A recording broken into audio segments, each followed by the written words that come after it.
Hello guys everyone, నేను మీ లీవిత్ సూర్య. ఈ రోజు మా కొలీగ్స్ అందరూ కలిసి స్వర్ణగిరి టెంపుల్ ఆఫీస్ అయ్యాక వెళ్దామంటే సరే అని చెప్పి బస్ లో స్టార్ట్ అయిపోయాం. బ్యాడ్ లక్ ఏంట్రా అంటే బస్ లో there is no seats man. సరే అని చెప్పి ఎలాగోలా అడ్జస్ట్ అయిపోయి వెళ్ళిపోయాం. చాలా రోజుల నుంచి స్వర్ణగిరి టెంపుల్ చూద్దాం అనుకుంటున్నాం, బట్ కానీ ఈ రోజు అయితే పర్ఫెక్ట్ గా కుదిరి. ఇక బస్ దిగగానే ఆటోలో మా వాడు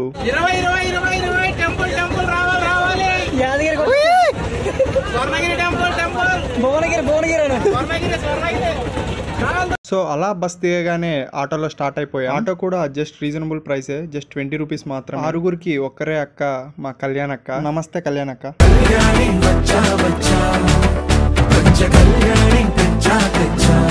ఆటోలో వెళ్ళేటప్పుడు ఆ ఈవినింగ్ వైబ్స్ అయితే మాకు చాలా సూపర్ గా అనిపించాయి.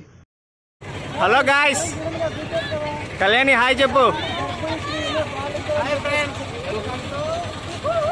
స్వర్ణగిరి టెంపుల్ అయితే చాలా అంటే చాలా బాగుంది. మేము వెళ్ళిన రోజు అయితే టెంపుల్ లైటింగ్స్ తో మంచి వైబ్ అయితే కనిపించింది. అలా ఎంట్రన్స్ లోకి వెళ్ళగానే వెంకటేశ్వర స్వామి వారి పెద్ద పాదాలు కనపడతాయి. నేను ఏ టెంపుల్లో చూడలేదు, బట్ ఇది నాకు చాలా అంటే చాలా బాగా అనిపించింది. ఇది ఒకటే కాదు, ఈ టెంపుల్లో చాలా అంటే చాలా స్పెషాలిటీస్ ఉన్నాయి, చాలా అట్రాక్టివ్ గా కనపడుతుంది. అవన్నీ చూడగానే మీకు అప్పుడు అర్థమవుతుంది ఈ టెంపుల్ ఎందుకు ఇంత తక్కువ టైంలో ఇంత ఎక్కువ ఫేమస్ అయిందని చెప్పి. ఇక మేము గోవింద నామాలతో స్టెప్స్ ఎక్కడం స్టార్ట్ చేసేసాం.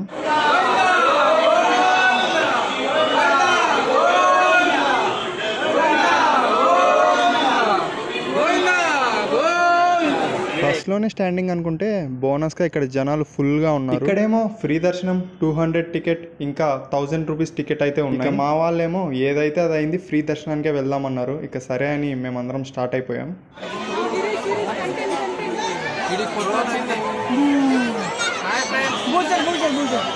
సో చూసారుగా జనాలు ఎలా ఉన్నారు. నా అనాలిసిస్ ప్రకారం అయితే ఈ టెంపుల్ ప్రెసెంట్ ట్రెండింగ్ లో ఉంది కాబట్టి మార్నింగ్ టైం ప్రిఫర్ చేయడం చాలా అంటే చాలా బెటర్. అలాగే వీకెండ్ కాకుండా వీక్ డేస్ ని మీరు ప్రిఫర్ చేయండి, అదే బెస్ట్. టెంపుల్లో ఫోన్ అలో లేదు కాబట్టి దేవుణ్ణి అయితే వీడియో తీయాలి. ఇక దర్శనం అయి బయటికి వస్తుండగా ఇక్కడ ఉన్న హనుమాన్ విగ్రహం నన్ను చాలా అంటే చాలా అట్రాక్ట్ చేసింది. ఆ విగ్రహం చాలా అంటే చాలా హైట్ లో ఉంది. ఆ విగ్రహాన్ని చూస్తూ అలా ఉండిపోయాం అందరం. సో మేము లైన్ లో ఉండి చాలా స్ట్రెయిన్ అయ్యాం కానీ, బట్ ఇక్కడ ఉన్న విగ్రహాలు, ఆ టెంపుల్, ఆ వైబ్స్, ఆ ఆర్కిటెక్చర్ చూసాక లైన్ లో రావడం వర్తే అనిపించింది. దీని పేరే జయకంఠ మండపం.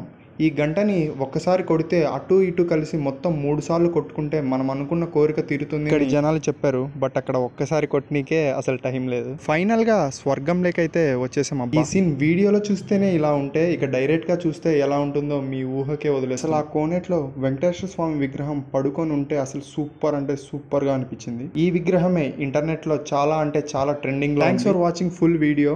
Full details are in bio. Please subscribe leave with Surya. Like, share and subscribe.